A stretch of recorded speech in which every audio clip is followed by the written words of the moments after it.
வணக்கம் நண்பர்களே, welcome to my channel let's play fantasy. இன்னைக்கு நம்ம என்ன மேட்சுக்கான ப்ரெடிக்ஷன் பார்க்க போறோம்னா இந்தியா வெர்சஸ் சவுத் ஆப்பிரிக்கா ரெண்டாவது டெஸ்ட் மேட்சுக்கான ப்ரிவியூ தான் பார்க்க போறோம். நீங்க நம்மளுடைய டெலிகிராம் சேனல்ல ஜாயின் பண்ணலாம், மறக்காம ஜாயின் பண்ணிக்கோங்க. முக்கியமான அப்டேட் பிளஸ் வேலைடைம் எல்லாமே ஃப்ரீயா கொடுத்துட்டு இருக்கோம். அதே மாதிரி நீங்க இன்னமும் ரியல் லெவல் ஆப்ல ஜாயின் பண்ணலாம், மறக்காம ஜாயின் பண்ணிக்கோங்க.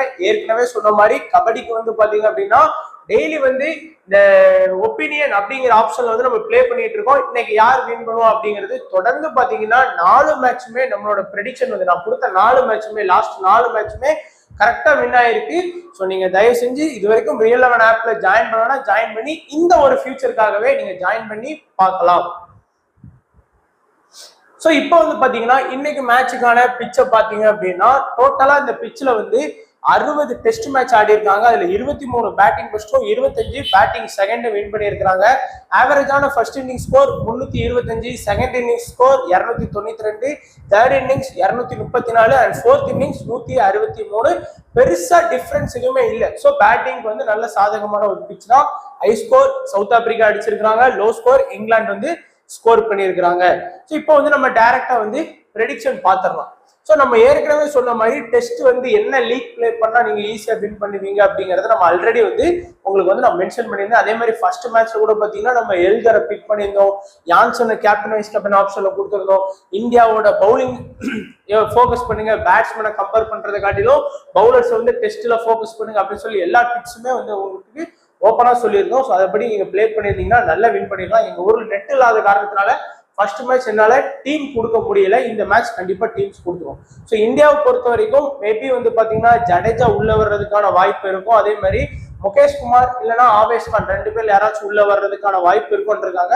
ஸோ வீடியோ எடுத்ததுக்கு அப்புறம் ஏதோ அப்டேட் வந்தா கண்டிப்பா உங்களுக்கு வந்து நான் டெலிகிராம்ல வந்து கொடுத்துறேன். ஸோ இந்தியாவை பொறுத்த வரைக்கும் ஜாய்ஸ்வல், ரோஹித் சர்மா, கில்லு, விராட் கோலி, ஸ்ரேயஸ் ஐயர், கேஎல் ராகுல் 6 பேட்டிங் லைனப் வச்சிருக்காங்க. இந்த 6 பேட்டிங் லைனப்பை கம்பேர் பண்றதை காட்டிலும் நீங்க வந்து போக்கஸ் பண்ண வேண்டியது இந்த 5 பேர் தான். அஸ்வின், சதுல் தக்கர், முகேஷ் குமார், பும்ரா, சிராஜ். ஏன்னா நீங்க ஜஸ்ட் கம்பேர் பண்ணி பாருங்க, ஜாய்ஸ்வலோட ஸ்கோர் மொத்தத்துல ஒரு ரன்னுக்கு 1 பாயிண்ட் வச்சா கூட டோட்டலா நமக்கு வந்து ஒரு 22 பாயிண்ட் தான். அதே மாதிரி ரோஹித் சர்மா 5 பாயிண்ட் தான், கில்லு 28 பாயிண்ட் தான். அதே தான் நீங்க பவுலரை பாருங்க, அஸ்வின் வந்து பாத்தீங்க அப்படின்னா ஒரு விக்கெட் எடுத்துட்டாரு எப்படியோ. ஸோ ஒரு 16 ஒரு 8 ரன் வந்து ஆடினாரு. ஸோ அப்படி பார்க்கும்போதே ஒரு 16 பிளஸ் ஒரு 24. ஸோ கம்பேர் பண்றதை காட்டில எல்லாரையும் 2 ஓப்பனர்ஸோட அஸ்வின் அதிக பாயிண்ட் தான். சதுல் தக்கர் 24 ரன் பிளஸ் ஒரு விக்கெட்டு பிளஸ் ரெண்டாவது இன்னிங்ஸ்ல ஒரு விக்கெட் 2 ரன் கூட அடிச்சார். அப்படிங்கும்போது நான் ஏன் சொல்றேன்னா பேட்ஸ்மேனை விட பவுலர்ஸுக்கு தான் டெஸ்ட்ல வந்து இம்பார்ட்டன்ஸ் வந்து அதிகமா நீங்க வந்து கொடுக்கணும். அதே மாதிரி இப்ப நமக்கு வந்து இப்போ ஜாய்ஸ்வல் இருக்காருன்னா அவர் 2 இன்னிங்ஸ் பேட்டிங் பண்றாரு அப்படின்னா அஸ்வினும் சதுல் தக்கருமே 2 இன்னிங்ஸ் பேட்டிங் பண்ணுவாங்க. ஸோ ஒரு 30-40 ரன் வரைக்கும் ஸ்கோர் பண்ணிடுவாங்க சில நேரத்துல. அதனாலதான் நம்ம வந்து பவுலர்ஸ்க்கு வந்து நல்லா இம்பார்ட்டன்ஸ் கொடுக்கணும் அப்படிங்கிற. அதனால நீங்க வந்து சிராஜ், பும்ரா, அதுக்கப்புறம் அஸ்வின், சதுல் தக்கர், ஜடேஜா வேண்டாம்னா கண்டிப்பா ஜடேஜாவை வந்து பிக் பண்ணிக்கோங்க. ஸோ இந்தியால இருந்து இந்த 4 பேருமே மஸ்ட் பிக் ஆப்ஷன்ல வச்சுக்கோங்க. அதே மாதிரிதான் சவுத் ஆப்பிரிக்காலையும் பேட்ஸ்மேனை கம்பேர் பண்றதை காட்டிலும் நீங்க வந்து பவுலர்ஸ் வந்து ஃபோக்கஸ் பண்ணீங்க. நீங்க லாஸ்ட் மேட்ச்ல எல்கரை எடுக்காம போயிருந்தா கூட வின் பண்ணிருப்பீங்க. பவுலர்ஸ் வந்து நல்லா ஃபோக்கஸ் பண்ணியிருந்தீங்கன்னா பாருங்க, ரபடா 5 விக்கெட் ஃபர்ஸ்ட் இன்னிங்ஸ்ல, ரெண்டாவது இன்னிங்ஸ்ல 2 விக்கெட், டோட்டலா 7 விக்கெட் ஸ்கோர் பண்ணி கொடுத்துருக்காரு. பர்கர் வந்து பாத்தீங்கன்னா 3+4 பாத்தீங்கன்னா இவரும் 7 விக்கெட் வந்து ஸ்கோர் பண்ணி கொடுத்துருக்காரு. யான்சன், நான் சொன்னேன் யான்சனை வந்து நல்லா ட்ரை பண்ணுங்க, batting plus bowling backup option இருக்குன்னு. ஸோ பயங்கரமான ஒரு இன்னிங்ஸ் வந்து ஸ்கோர் பண்ணி கொடுத்துருக்காரு. 4 wicket plus 84 run. So 4 wicket plus 84 run போது பாருங்க. ஸோ அதனால யான்சனு, பர்கரு, ரபடா, மகராஜ், லிங்கிடி இவங்க பவுலிங் ஆப்ஷன் வர்றதுக்கான இருக்கு. கோல்ஸ் வந்து அன்னவேலன், சோ லிங்கிடி வந்து ஆடுறதுக்கான வாய்ப்பு இருக்கு, மகாராஜ் வந்து ஆடுறதுக்கான வாய்ப்பு இருக்கு. அப்படி இல்லை அப்படின்னா நம்ம லாஸ்ட் மேட்ச் வந்து பவுமா இன்ஜுரினால அவருக்கு போயிலா ஹம்சா வந்து ஆடுறதுக்கான வாய்ப்பும் இருக்கும். ஸோ அவங்க வந்து பேட்டிங் லைனப் எக்ஸ்ட்ரா வேணும்னு நினைச்சாங்கன்னா ஹம்சா எடுத்துட்டு வரலாம், இல்ல பவுலிங் லைனப் வேணும்னு நினைச்சாங்கன்னா மகாராஜே வந்து எடுத்துட்டு வரலாம். அப்படி மகாராஜ் எடுத்துட்டு வந்தாங்கன்னா கண்டிப்பா மகாராஜை பிக் பண்ணுங்க. 2 பேட்ஸ்மேன் மட்டும் போக்கஸ் பண்ணீங்கன்னா எல்கர் வந்து எல்லாருமே இந்த மேட்ச் ட்ரை பண்ணுவாங்க 185 ரன் அடிச்சதுனால.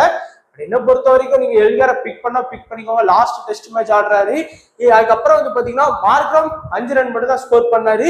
ஸோ கொஞ்சம் நீங்க ஃபோக்கஸ் பண்ணா இந்த பெடிங்ஹாம் பிளேயரை வந்து கொஞ்சம் ஃபோக்கஸ் பண்ணுங்க, நல்ல டேலண்டா நல்லாவே ஆடினாரு. ஸோ அதனால இந்த 2 பேரும் எல்கர், பெடிங்ஹாம், இல்லைன்னா எல்கர் மார்க்ரம், இல்ல மார்க்ரம் பெடிங்ஹாம், இந்த 2 பேர்ல யாராச்சும் ஏதாச்சும் ஒரு காம்பினேஷன் வந்து நீங்க வந்து சூஸ் பண்ணிக்கலாம்.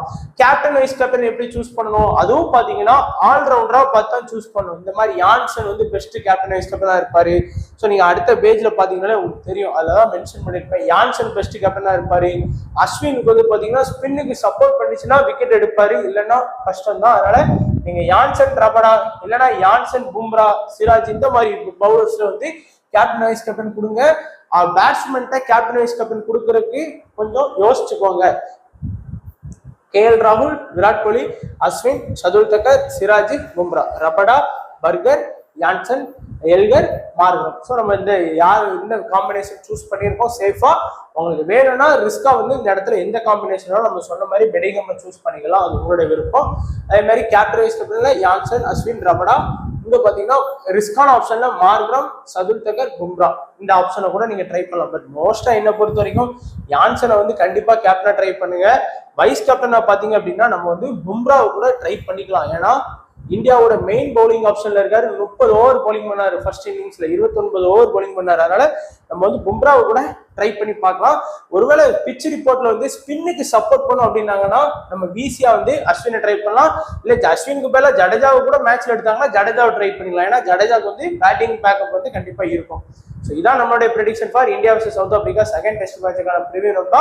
ஸோ ஈஸியா ப்ளே பண்ணுங்க டெஸ்ட், கண்டிப்பா டீம்ஸ் கொடுத்துரும். ஏன்னா லாஸ்ட் டைம் வந்து எங்க ஊர்ல மழை பெஞ்சது உங்க எல்லாருக்குமே தெரியும். அதனால நெட்டு கிடைக்காம போயிட்டு, அதனால இந்த மேட்ச் கண்டிப்பா உங்களுக்கு கவர் பண்ணிடுவேன்.